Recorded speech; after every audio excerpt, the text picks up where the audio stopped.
ഒരു കിണറിൻ്റെ അടിഭാഗം പടുവ് നമ്മൾ തുടങ്ങിയിട്ടുണ്ട് കേട്ടോ.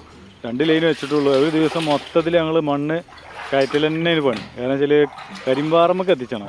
കരിമ്പാറ ഉറപ്പുള്ള ഭാഗത്ത് നമ്മൾ പടുവ് ചെയ്യുള്ളൂ.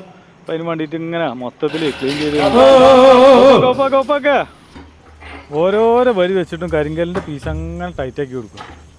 കരിങ്കല്ലിൻ്റെ പീസ് നമ്മളൊപ്പം തന്നെ വേണം. ഓരോ വരിക്കും ഓരോരോ കല്ലിൻ്റെ ഗ്യാപ്പും ടൈറ്റാക്കി അങ്ങനെ പോയിട്ട് അടുത്ത വരിക്കുള്ള ഓരോരോ ലൈനിനെ കട്ട് ചെയ്യാൻ പറ്റുള്ളൂ, അല്ലെങ്കിൽ മൊത്തത്തിൽ ഇടിഞ്ഞു പോകും.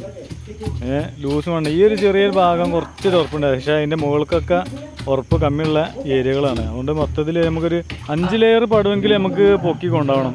അതായത് ഒരു ലെയറിൽ 3 വരി കല്ലിൻ്റെ ഹൈറ്റാണ്. അങ്ങനത്തെ 5 ലെയറെങ്കിലും കൊണ്ടെങ്കിൽ നമുക്ക് കുറച്ചെങ്കിലും ഉറപ്പുള്ള ഭാഗത്തേക്ക് എത്തുള്ളൂ കേട്ടോ. പിന്നെ ഈ കിണറിന് നമുക്ക് ഒരു ലൈനിന് വരുന്ന കല്ല് 37 കല്ലാണ് ഇതിൻ്റെ. അപ്പോൾ അത്ര അടിയാണ് ഇതിൻ്റെ ചുറ്റളവ് എന്ന് പറഞ്ഞിട്ടുണ്ടായിരുന്നു. അതിനനുസരിച്ചുള്ള നല്ല സ്ട്രോങ് കല്ലും ഇവിടെ ഇറക്കി വെച്ചിട്ടുണ്ട്. വർക്ക് ഫിനിഷിങ് അതിന് ശേഷം ഫുൾ വീഡിയോ വരുള്ളൂ.